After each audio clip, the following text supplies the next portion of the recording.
"You have exactly 2 days to get out of this house," my daughter-in-law said as she slowly folded her napkin beside my late husband's empty chair. My son Ethan didn't look at me. He just stared down at his untouched mashed potatoes like a little boy waiting for someone else to clean up his mess. The dining room suddenly felt too quiet, too large, too cold.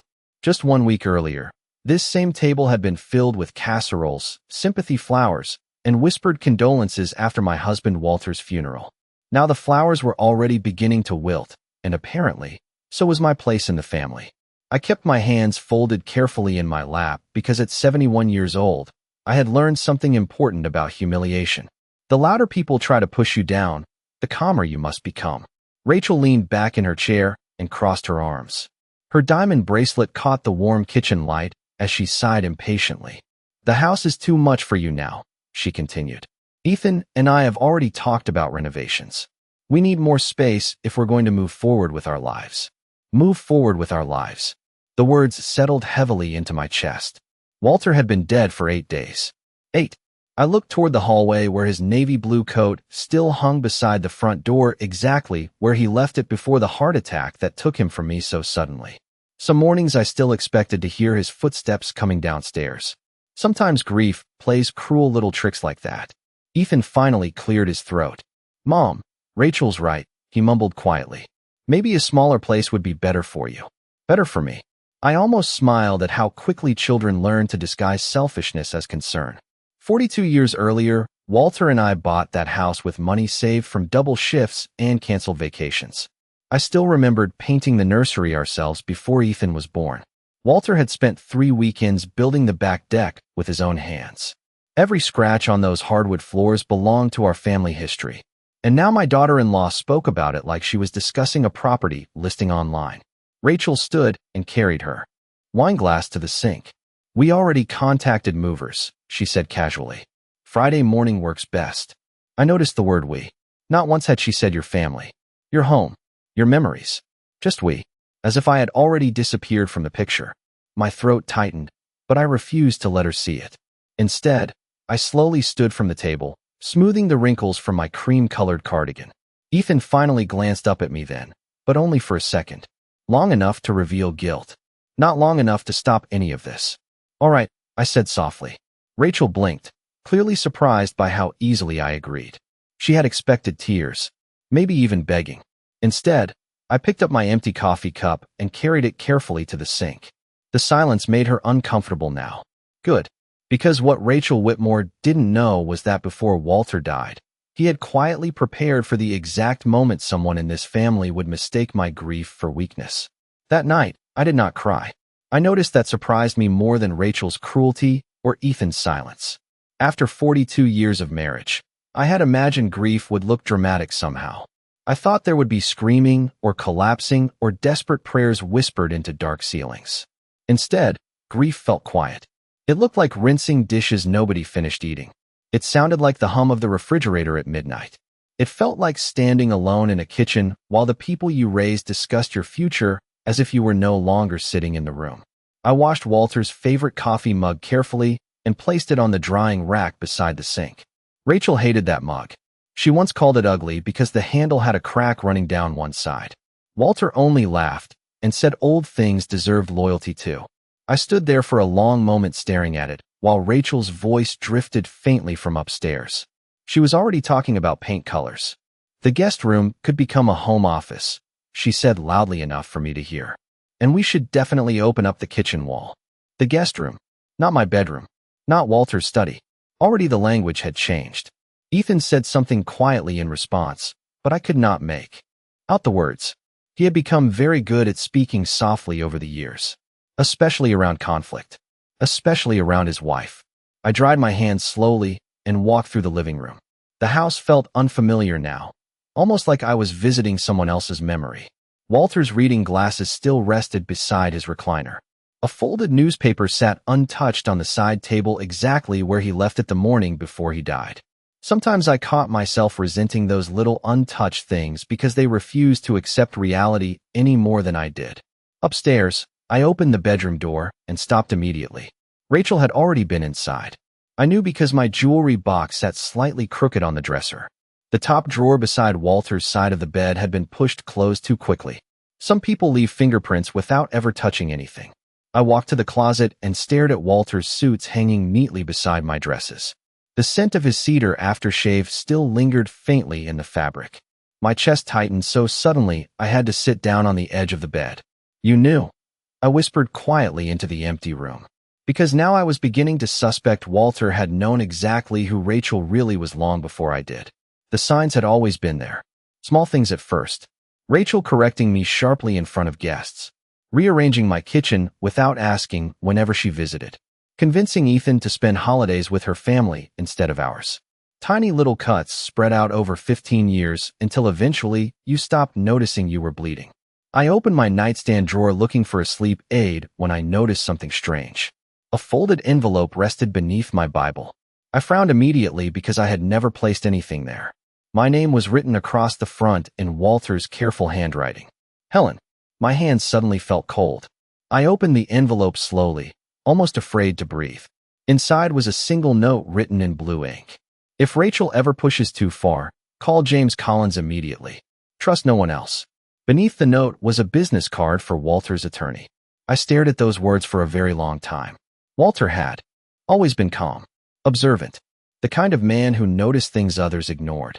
During the last few years, there had been moments when I caught him watching Rachel quietly across the dinner table with an expression I could never quite understand.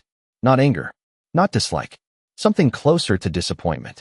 Suddenly, memories began shifting inside my mind like puzzle pieces falling into place. The arguments Walter used to have with Ethan behind closed doors. The way Walter insisted on handling certain financial documents personally. The fact that he never once added Ethan's name to the deed despite Rachel constantly hinting about future planning. Downstairs, I heard Rachel laugh loudly again. Comfortable, confident, victorious. I folded Walter's note carefully and slipped it into my cardigan pocket. Then I reached for the phone on my bedside table and dialed the number beneath James Collins's name. The line rang twice before an older voice answered quietly. "I was wondering when you would call, Mrs. Whitmore. James Collins asked me to meet him the following morning at a small office downtown, just off Maple Avenue." I barely slept that night. Not because of fear anymore, but because something deep inside me had finally awakened. For the first time since Walter's funeral, my grief had shifted into something sharper. Questions. I arrived 10 minutes early wearing the navy wool coat Walter bought me for our 40th anniversary trip to Vermont. The November air carried that cold, metallic smell that always comes before snow. Downtown looked exactly the same as it had for years. The same bakery on the corner. The same little bookstore with faded holiday decorations already hanging in the windows. Strange how the world keeps moving even when your own life cracks apart. James Collins stood waiting beside the reception desk when I entered.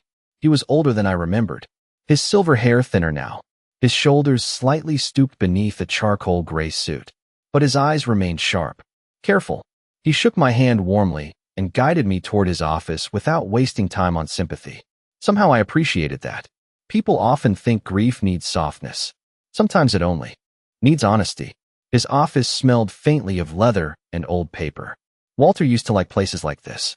Quiet places where people still honored paperwork and promises. James closed the door carefully behind us and motioned for me to sit. "Walter instructed me to speak with you only if certain circumstances occurred," he said calmly. I folded my gloves neatly into my lap. He expected this? James sighed quietly before answering. "Your husband hoped he was wrong." That hurt more than I expected. Because hope means Walter had seen enough to worry. James opened a thick folder on his desk. My eyes immediately recognized Walter's handwriting across several tabs and notes. Organized, precise, thorough, just like him.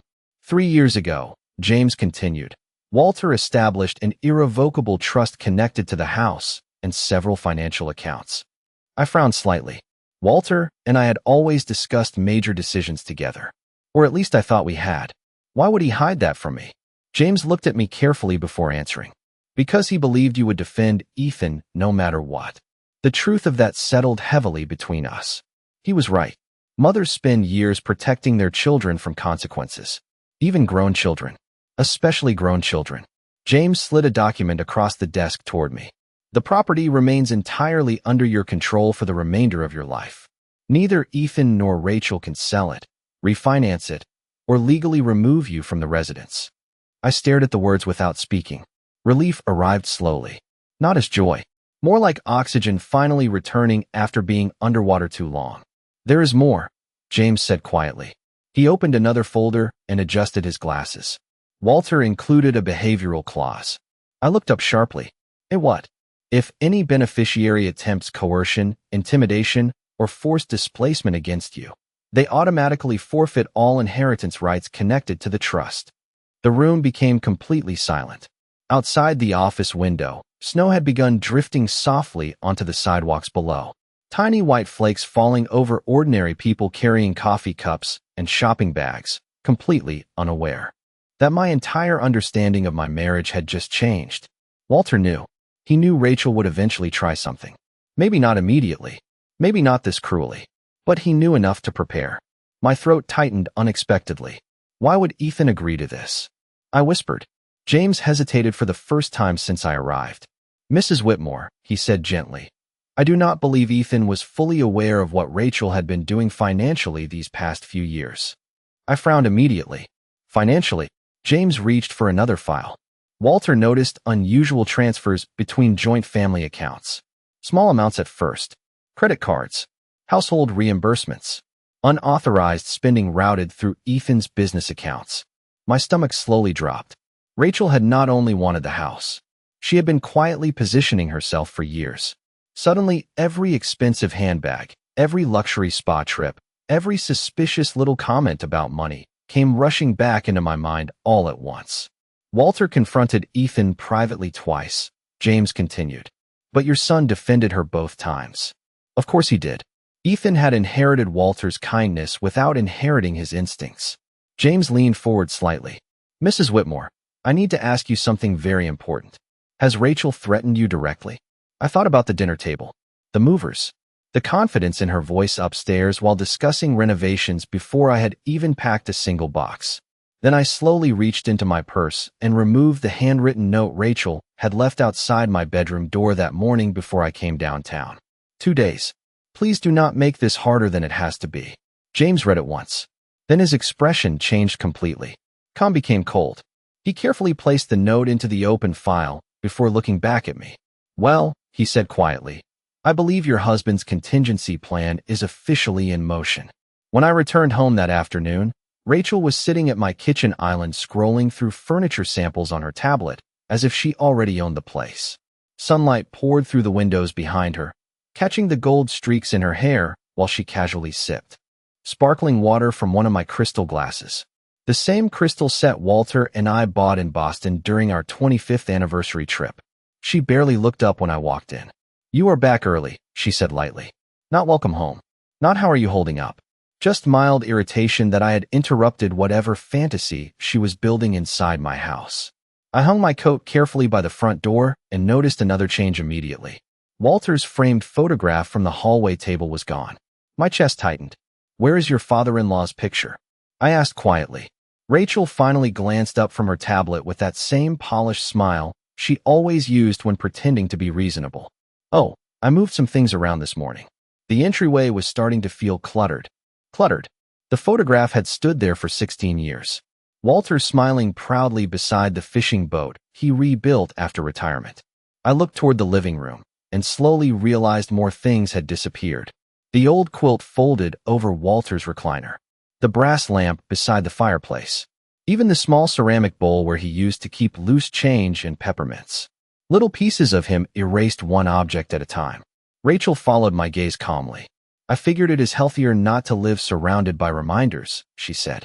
At some point, you need to move on. I stared at her for a long moment, then nodded once.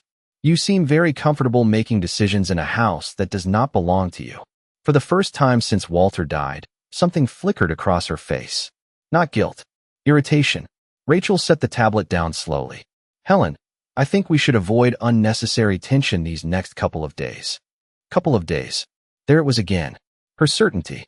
Upstairs, I heard Ethan moving furniture across the floor of Walter's old study. Heavy scraping sounds echoed through the ceiling. I slowly climbed the stairs without another word. Ethan froze when he saw me standing in the doorway. Walter's desk had already been pushed against the wall. File cabinets stood open. Stacks of papers covered the floor around him. "Mom," he said awkwardly. "We were just trying to organize some things." Organize. Everyone suddenly loved that word. I looked around the room quietly. Walter's office had always been immaculate. Every pen perfectly aligned. Every document labeled in his neat handwriting. Now drawers hung open carelessly, while Rachel's empty coffee cup sat directly on top of his military commendation plaque. Something cold settled inside me then. Not sadness anymore. Clarity. "Did your father ever teach you the difference between organizing and scavenging?" I asked softly. Ethan's face immediately reddened. "It is not like that." "Then what is it like?" He looked away instantly. That answer told me everything. I walked toward the bookshelf slowly, running my fingers across the spines Walter loved. American history, architecture, old biographies about presidents and inventors. Books Ethan never once borrowed growing up because he always said reading made him sleepy. Near the bottom shelf, I noticed one cabinet drawer slightly open. Rachel's handwriting covered a sticky note attached to the side. Insurance papers. Valuable items. My stomach turned quietly. They had already started inventorying my life before I even packed a suitcase. Downstairs, Rachel called loudly up the staircase. "Ethan, do not forget the contractor is coming tomorrow morning." Contractor. I closed my eyes briefly. Walter had not even been buried 2 weeks. Ethan rubbed the back of his neck nervously. "Mom, maybe you should try understanding this from our perspective." I looked at my son carefully then. Really looked at him. The tired eyes. The nervous posture. The constant need to defend things he clearly knew were wrong. Somewhere along the way, Ethan had stopped being a husband's partner and become Rachel's employee. "Your perspective?" I repeated quietly. "Your father spent 42 years building this home. I spent 42 years protecting this family. And now your wife is measuring the living room for renovations while your father's shoes are still beside the bed." Ethan opened his mouth, but nothing came out. Because there are moments when silence finally exposes the truth words cannot hide. I turned toward the doorway slowly, but before leaving, my eyes landed on Walter's old leather briefcase sitting untouched beside the desk. Rachel had not opened it yet, probably because it looked old and unimportant. I recognized immediately what it really was. Walter's private document case. The one thing in that room he never let anyone touch. And suddenly, for the second time in less than 24 hours, I realized my husband had left behind far more than memories. That evening, I waited until the house finally grew quiet before returning to Walter's study. Rachel and Ethan had gone out to dinner with the contractor. I knew because Rachel announced it loudly while putting on lipstick near the front hallway mirror. "We should celebrate new beginnings," she said brightly, as if my husband's death had simply created an exciting real estate opportunity. The moment their car disappeared down the street, I locked the front door behind them and walked upstairs alone. Walter's office still smelled faintly of cedarwood and coffee. Familiar. Steady. Safe. The overturned papers remained scattered across the desk exactly where Ethan left them earlier. He had inherited Walter's face, but none of his discipline. I moved quietly through the room, carefully straightening folders and placing books back where they belonged. It felt strangely intimate, almost like apologizing to Walter without using words. Finally, I reached for the old leather briefcase beside the desk. The handle creaked softly as I lifted it onto the chair. I remembered that briefcase well. Walter carried it to every important meeting for nearly 20 years. He once joked that he trusted it more than most people. At the time, I thought he was being dramatic. Now I wondered how long he had quietly prepared for betrayal, while I still believed love and loyalty were enough to protect a family. The brass combination lock opened easily beneath my fingers. Walter always used the same 4 numbers. Ethan's birthday. Inside were neatly organized folders, legal envelopes, and handwritten notes attached with small paper clips. Nothing inside looked rushed or emotional. Walter had prepared everything carefully, methodically, like a man building a firewall before the storm arrived. I sat down slowly in his chair and began reading. The first folder contained copies of the trust documents James Collins had shown me earlier that day. But deeper inside the case, things became much more disturbing. Bank statements, credit card records, printed emails, receipts. Rachel's name appeared everywhere. Luxury department stores, jewelry boutiques, spa resorts in Arizona. Weekend trips Ethan supposedly knew nothing about. Small amounts at first. $500. $800. Then larger transfers hidden through joint business reimbursements connected to Ethan's consulting firm. Tens of thousands over several years. My stomach tightened as I turned each page. Walter had highlighted suspicious transactions with yellow marker beside short handwritten notes in the margins. Ethan denied knowledge. Rachel redirected funds again. Monitor carefully. Beneath one stack of papers rested a small digital recorder sealed inside an envelope with my name written across the front. For Helen only. My hands hesitated before pressing play. Walter's voice filled the quiet office instantly. Calm. Deep. Familiar enough to nearly break my heart. If you were listening to this, he said slowly, then I was right about Rachel. I covered my mouth with my hand. Hearing his voice again after days of silence felt almost unbearable. Helen, I know you will want to protect Ethan. Walter continued gently. You always do. But our son stopped seeing clearly a long time ago. I closed my eyes tightly. Downstairs, the grandfather clock chimed softly from the hallway. Walter's voice continued through the recording. I confronted Rachel privately 18 months ago after discovering irregularities in Ethan's company accounts. She claimed it was all misunderstandings. But afterward, she began pressuring Ethan about the house more aggressively. My chest felt colder with every sentence. I kept records because I suspected she would eventually try forcing financial control over this property after my death. If that happens, James Collins already knows what to do. The recording paused briefly before Walter spoke again, quieter this time. And Helen, if Ethan stands beside her when that moment comes, do not destroy yourself trying to save him from consequences. He chose himself. Tears finally blurred my vision then. Not loud tears. Not dramatic ones. Just silent grief slipping down my face while the man I loved spoke to me from beyond his own absence. Walter knew me too well. Even now, part of me still wanted to believe Ethan would wake up suddenly and realize what he had become. But mothers confuse hope with evidence far too often. I carefully placed the recorder back inside the envelope and wiped my eyes. Then I noticed one final folder tucked beneath the others.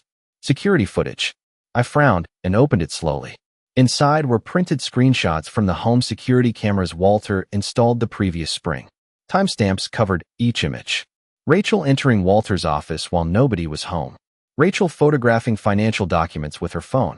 Rachel opening drawers she was never supposed to touch. My breathing slowed completely. This was no longer suspicion. This was preparation. Calculation. Intent. Suddenly, headlights swept across the front windows downstairs. Rachel and Ethan were home. I quickly closed the briefcase and locked it again just as the front door opened below me. Rachel's laughter drifted upstairs through the hallway. Tomorrow is going to feel like a fresh start, she said happily. I rested my hand on Walter's briefcase for one long moment in the darkness. Then I smiled very softly to myself, because for the first time since Walter died, I finally understood something clearly. Rachel thought she was removing a grieving old woman from the house. What she had actually done was activate every protection Walter spent years quietly building against her. The next morning, I began packing boxes. Not because Rachel had one, but because sometimes the easiest way to expose people is to let them believe they are succeeding. Rachel watched me carefully from the kitchen while stirring almond milk into her coffee. She looked almost cheerful. Victorious people often mistake silence for surrender. I called a moving company, she said casually. They can come Friday morning around 9. I folded one of Walter's sweaters carefully, before placing it into a box beside the bed. That sounds efficient, I replied calmly. She lingered in the doorway longer than necessary, probably waiting for tears or anger or some emotional collapse she could later describe to friends over wine. But I gave her nothing. That seemed to bother her far more. Downstairs, Ethan sat at the breakfast table scrolling through emails on his laptop. He looked exhausted. Dark circles had settled beneath his eyes over the past week, though I noticed Rachel still appeared perfectly rested. Some people sleep very peacefully beside other people's destruction. Mom, Ethan finally said quietly, maybe after everything settles down, we can help you find a nice condo nearby. Nearby? Like I was becoming an elderly relative they could visit on holidays out of obligation. I carried another box into the hallway without answering immediately. Then I looked at my son and noticed something painful. He genuinely believed he was being kind. That was the tragedy of Ethan Whitmore. He never recognized manipulation if it arrived wrapped in affection and soft voices. Rachel stepped beside him and rested a hand on his shoulder. "We just want what is best for everyone," she added smoothly. "Everyone." Another word people use when they really mean themselves. I nodded once and continued packing. By afternoon, half the upstairs hallway was filled with sealed cardboard boxes. Rachel seemed increasingly relaxed with every hour that passed. She even hummed softly while rearranging kitchen cabinets downstairs. At one point, I watched her remove my grandmother's china from the dining room hutch and place her own modern white dishes inside instead. Not temporary changes, permanent ones. She had already begun mentally erasing me from the house long before I physically left it. Around 3 o'clock, the contractor arrived. A tall man wearing work boots and carrying a clipboard walked room to room, while Rachel enthusiastically described renovation ideas. "We want to knock down this wall," she explained excitedly near the kitchen. "And upstairs we are turning the master suite into something more modern." The master suite. Not Helen's bedroom. Not Walter. And Helen's room. Already renamed. I stood quietly near the staircase listening while wrapping picture frames in newspaper. The contractor glanced at me awkwardly once or twice. He clearly understood something uncomfortable was happening inside the house, even if nobody spoke it aloud. Some strangers possess more decency than family. Rachel continued talking nonstop. Hardwood refinishing. Expanded closets. New marble countertops. Every sentence sounded less like planning and more like conquest. Then she laughed lightly and said something that made my hands stop moving completely. Honestly, the house has felt frozen in the past for years. Frozen in the past. My eyes drifted toward Walter's empty recliner beside the fireplace. Toward the family photos she had already started removing from the walls. Toward the dining room where my son took his first steps while Walter cried harder than I did. Frozen in the past. Sometimes cruelty reveals itself most clearly through casual comments people think nobody notices. The contractor eventually left just before sunset. Rachel walked him to the front door, smiling brightly, while Ethan remained upstairs taking another business call. I quietly carried a small box into the garage and paused beside Walter's old workbench. Dust covered most of his tools now. A hammer rested exactly where he left it after repairing a loose fence panel 2 months before he died. I traced my fingers lightly across the wooden handle. Then I noticed a tiny blinking light near the corner shelf above the workbench. The garage security camera. Walter installed it last spring after noticing Rachel wandering through his office one afternoon while nobody else was home. Slowly, a thought formed inside my mind. Rachel believed Walter's recordings ended months ago because Ethan told her the cameras were disconnected during renovations last summer. But Walter never disconnected anything. He only told Ethan they were inactive. I looked back toward the kitchen doorway where Rachel's voice echoed faintly through the house. Then I looked up again at the small blinking camera light glowing quietly in the garage darkness. And for the first time since this nightmare began, I realized Rachel had not simply underestimated a grieving widow. She had underestimated a man who spent years documenting every single move she made. Friday morning arrived cold and gray, with heavy clouds hanging low over the neighborhood like wet wool blankets. I woke before sunrise and sat quietly at the kitchen table, holding a warm cup of coffee between my hands. Walter used to say storms always made the house feel smaller somehow. More protective, more honest. Upstairs, I could already hear Rachel moving around excitedly. Closet doors opening, heels clicking across hardwood floors. The energy in the house felt strangely celebratory, as if they were preparing for a party instead of removing a widow from her own home. By 8:30, Rachel had changed into a cream-colored sweater and gold earrings I recognized immediately. Walter bought those earrings for me 15 years ago during a Christmas trip to Chicago.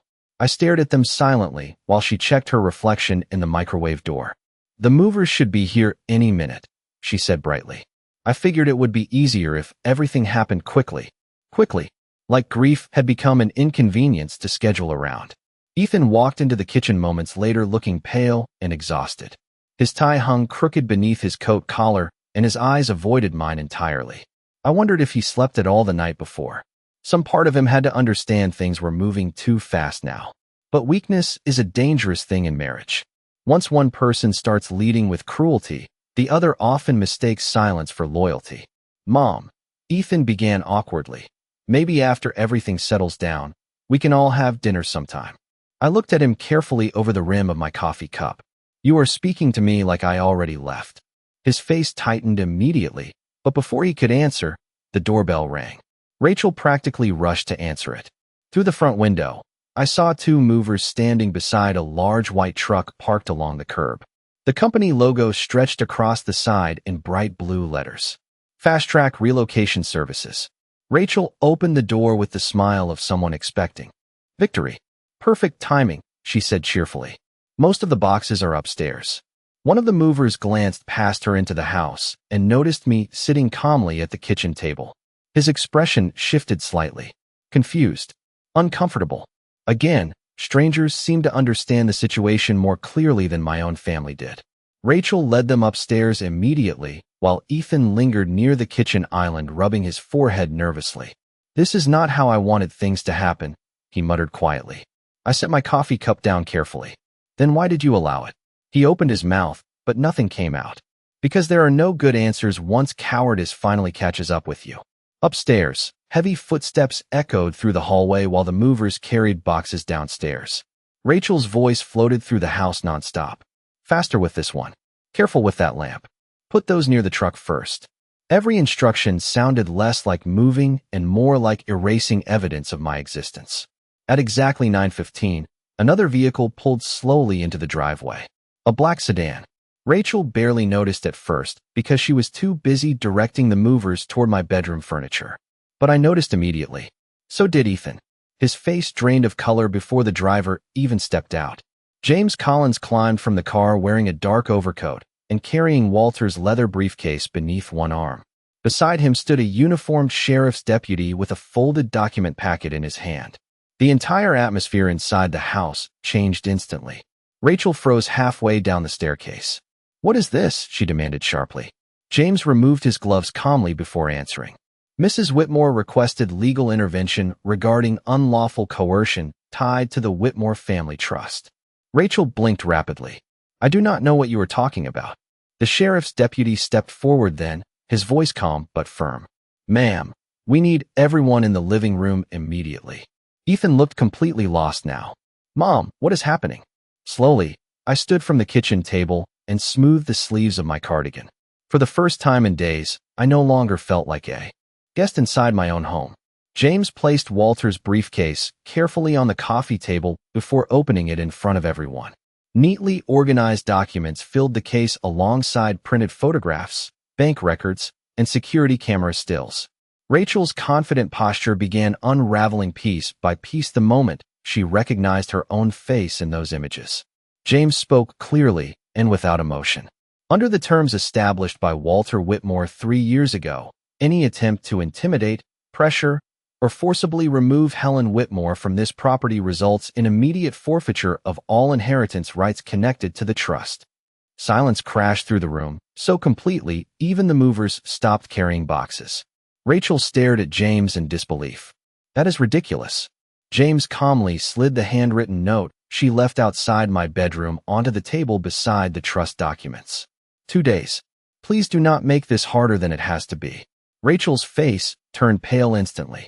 And for the first time since Walter died, the house no longer felt cold at all. For several long seconds, nobody in the living room moved.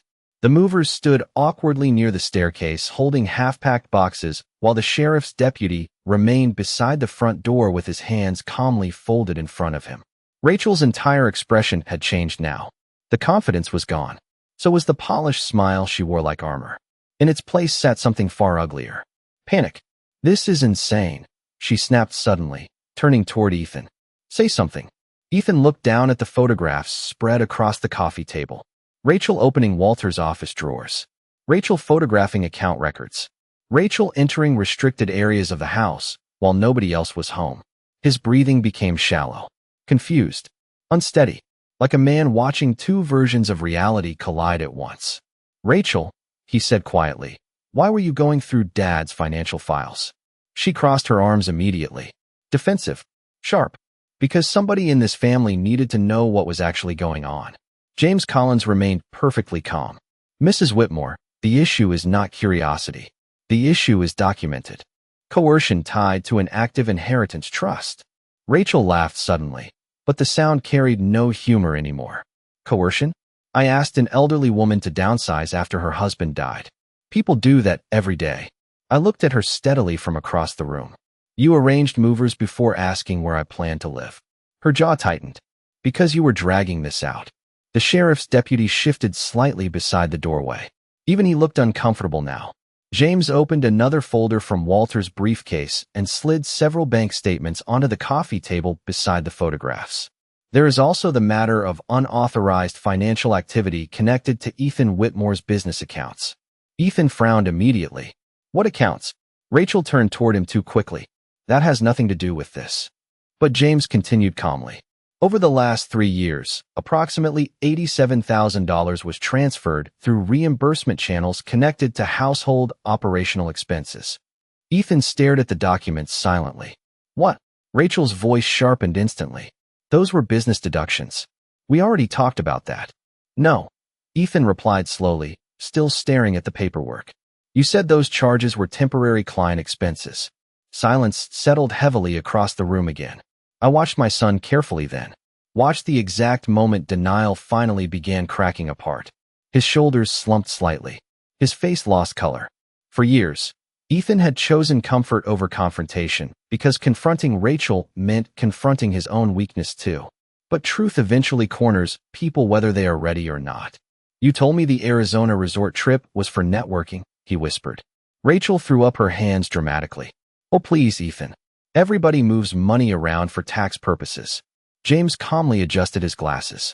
Not from company accounts partially tied to protected trust assets. Rachel looked around the room like an animal suddenly realizing every exit had closed. So what now? She demanded bitterly.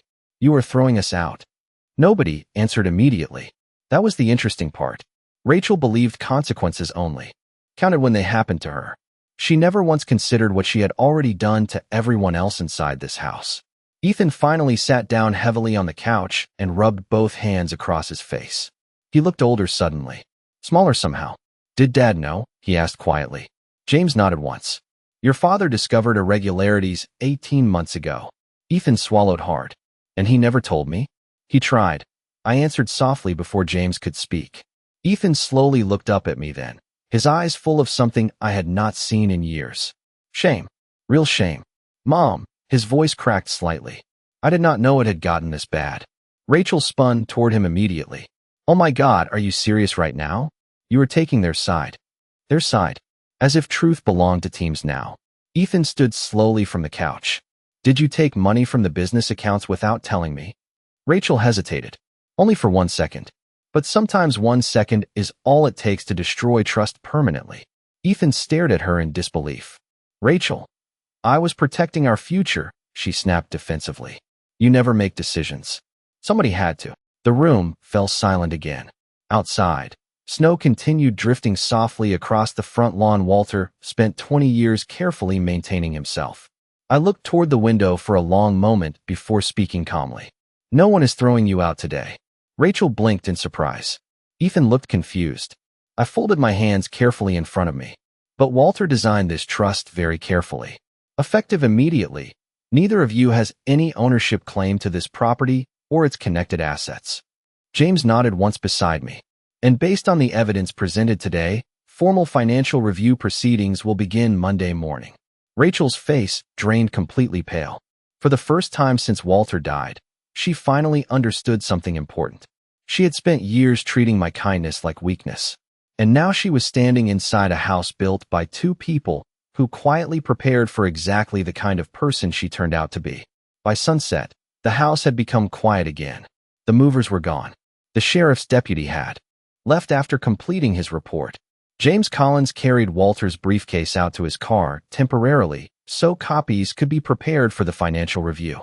And Ethan and Rachel remained upstairs behind the closed guest room doors, speaking in low, tense voices that occasionally drifted down the hallway like cold drafts under a door. I sat alone at the kitchen table with a cup of tea slowly cooling between my hands. The same table where Rachel had told me to leave just 48 hours earlier. Amazing how quickly power changes shape once truth enters the room. Outside the window, snow covered the backyard in soft white silence. Walter always loved the first snowfall of the season. Every winter, he insisted on hanging bird feeders along the fence because he worried the cardinals would struggle once the ground froze. I stared toward the backyard for a long time, remembering that. Grief still sat inside me, heavy and permanent. But now it rested beside something else. Peace. Not happiness. Not revenge. Just peace. The kind that comes when confusion finally ends. Upstairs, footsteps moved slowly across the hallway. A few moments later, Ethan appeared near the kitchen doorway, looking exhausted. His shoulders sagged beneath an old gray sweater I bought him 10 years ago for Christmas. Funny the things mothers notice even when their hearts are breaking.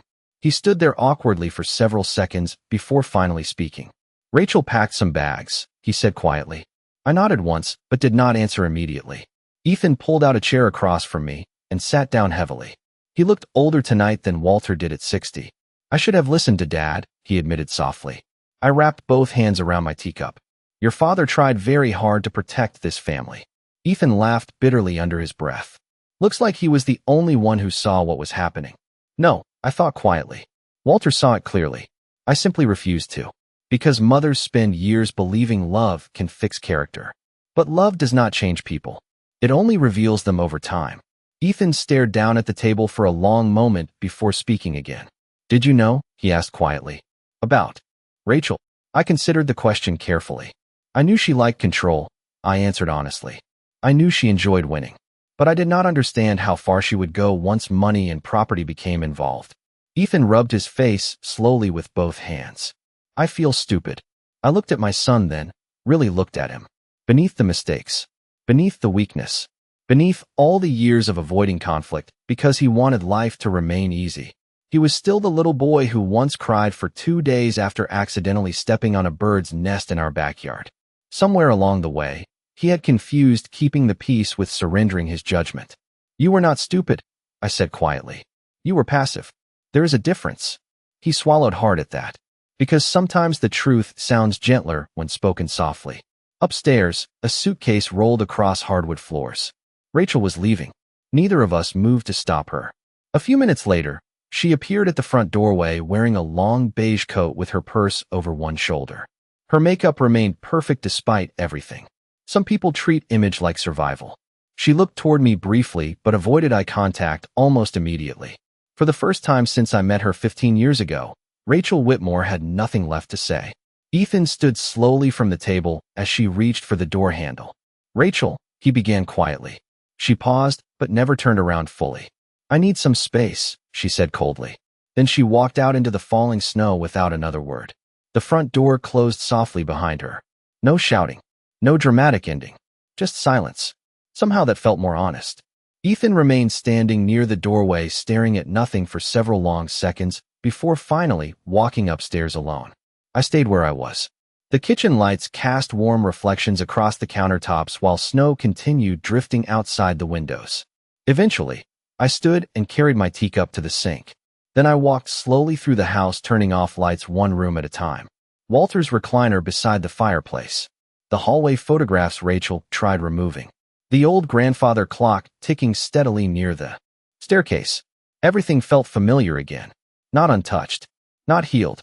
But reclaimed. When I finally reached our bedroom upstairs, I paused beside Walter's side of the bed and rested my hand lightly against the quilt. "You knew," I whispered softly into the quiet room. And somehow, standing there in the stillness of the house we built together over 42 years, I realized something important. Rachel thought this home belonged to whoever controlled it. Walter understood something deeper. A house remembers the people who protected it with loyalty long before lawyers ever protected it with paperwork.